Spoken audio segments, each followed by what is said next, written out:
Hi everyone, welcome back to my channel Forward Zone. Today I'm going to teach you how to use conditional formatting to highlight the value between a range.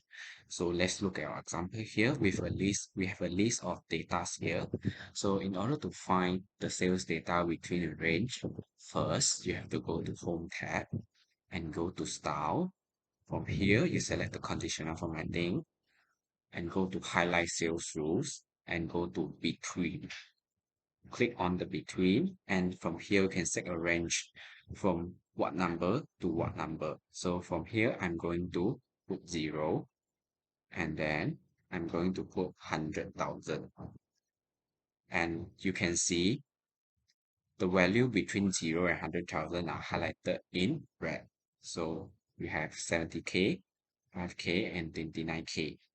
So same also, you can go here and select any color that you like.